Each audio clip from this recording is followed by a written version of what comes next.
kita berdoa dulu. Kita berdoa menurut kepercayaan masing-masing. Berdoa dimulai. Bismillahirrahmanirrahim. Baik, udah selesai berdoa. Supaya kita lebih semangat lagi, kita bernyanyi yaitu Indonesia Raya aja supaya kita terlihat orang Indonesia. Yeay. Nah, di kelas 10 yang akan mengajarkan bahasa Indonesia yaitu ibu sendiri, yaitu Ibu Junita Sirait. Halo Bu Junita. Sudah pernah ketemu dengan ibu?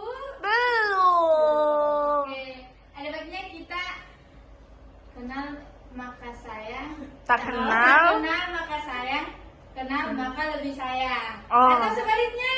Sebaliknya Ibu, saya bingung Bu. Tak kenal maka sayang. Tak kenal maka tak sayang. Tak kenal maka sayang. Kenal makin sayang. Oh gitu. Oke. Iya Bu, Masya Allah Ibu hebat banget. Hai. Nah, sekarang kita absen dulu ya. Iya Bu. Ada yang atas nama Mas Robunte. Hadir Bu. Ada Mbak Tita. Hadir Bu Guru. Oke, kita kembali ke materi ya, yaitu teks eksposisi. Teks eksposisi yaitu teks yang bersifat memaparkan atau menjelaskan suatu informasi. Contohnya berita dan laporan. Di sini ada yang suka membaca koran atau menonton televisi? Saya Bu. Luar biasa, berarti sudah tahu dong itu apa teks eksposisi? Enggak Bu.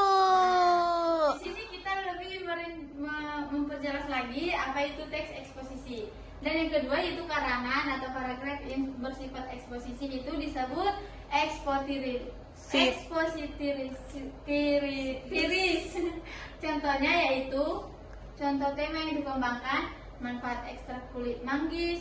Kenal manggis tidak? Tahu Bu. Oke, bagus. Yang kedua, bagaimana perkembangan bisnis ikan tawar. Di sini ada orang tua yang berbisnis ikan air tawar. Tidak Bu Guru. Yang ketiga, hal-hal yang menyebabkan kegalauan pada remaja. Siapa nih yang galau karena pacar? Masro Bu Guru. Masro. Nanti bisa dijadiin berita ya. Oke Bu Guru. Oke, yang berikutnya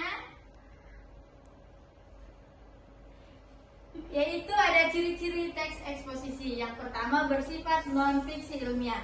Non-fiksi ilmiah ini yaitu tulisan yang bebas dan hampir tidak memiliki format baku. Yang kedua bertujuan menjelaskan atau memaparkan. Nah, di sini bertujuan menjelaskan atau memaparkan. Contohnya tadi siapa? Mas Roya. Iya Bu Guru. Masro ada pacaran, galau-galau, memaparkan, menjelaskan bagaimana kisah pacaran, bagaimana kisah galaunya, bagaimana kisah bucin-bucinnya. Betul tidak? Betul Bu Guru.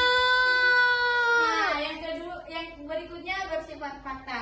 Di sini bersifat faktanya Kenyataan. sesuai yang dijalankan yaitu apakah dia benar-benar galau atau pura-pura galau. Nah, di sini akan dijelaskan secara fakta. Dan yang berikutnya tidak bermaksud mempengaruhi.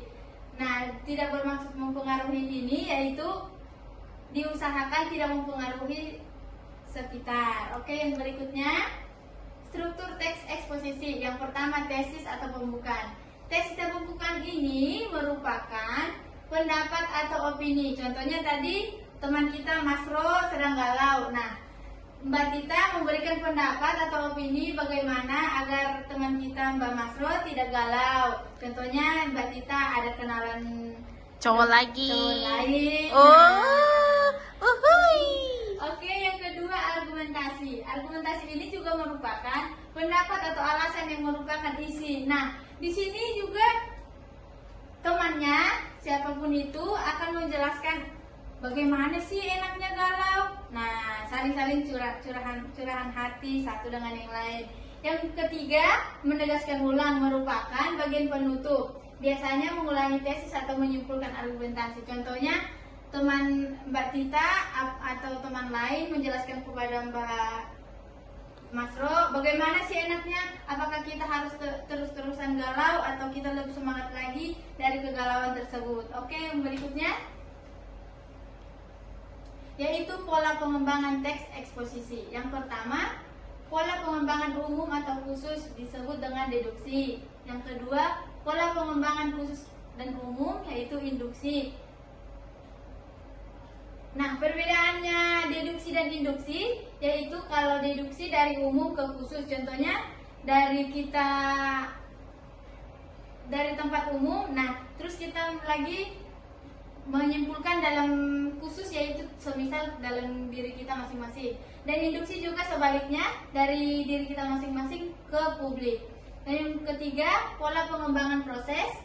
Yang keempat, pola pengembangan eksposisi ilustrasi. Contohnya kita memiliki ilustrasi dari luar dan dapat menyimpulkan dalam diri kita masing-masing. Berikutnya, pola pengembangan umum dan khusus yang disebut dengan deduksi. Iya benar. Yang pertama, umum atau inti. Induksi. Pertama, pola pengembangan umum atau khusus disebut dengan deduksi. Yang pertama itu umum atau inti. Dan yang kedua, deduksi ini juga merupakan paragraf yang kalimat utama atau ide pokoknya berada di awal paragraf. Contohnya, paragrafnya saya atau ibu atau kakek atau dan sebagainya itu berada di depan paragraf. Yang kedua, yang berikutnya juga disebut juga paragraf deduktif ini, cara mengingat yang artinya depan, yang maksudnya kalimat utama berada di depan atau di awal paragraf. Nah, cara mengingatnya itu cukup dengan mengingat kata Kalau ada kata berarti Depan. di depan. Oke, pintar. Yeay. Nah, di sini ada contoh. Kebersihan sangat menjadi masalah di sekolah. Ini terjadi karena banyak murid-murid yang tidak sadar akan kebersihan. Padahal kebersihan adalah sebagian dari Iman. Berikutnya, pola pengembangan khusus umum yaitu induksi. Yang pertama, umum artinya inti. Yang berikutnya, kalimat utama berada di akhir paragraf. Contohnya, saya, subjeknya berada di akhir. Disebut juga induksi. Disebut juga dengan paragraf induksi yaitu khusus dan umum. Berikutnya, di sini ada contoh nih. Saya sangat setuju dengan adanya kegiatan kerja bakti sekali seminggu karena jika lingkungan kita hidup bersih, maka kita juga akan sehat. Maka dari itu, kegiatan kerja bakti sangat penting di lingkungan sekolah. Di sini siapa yang senang dengan kebersihan? Saya. Oke, bagus. Oke, berikutnya pola pengembangan proses.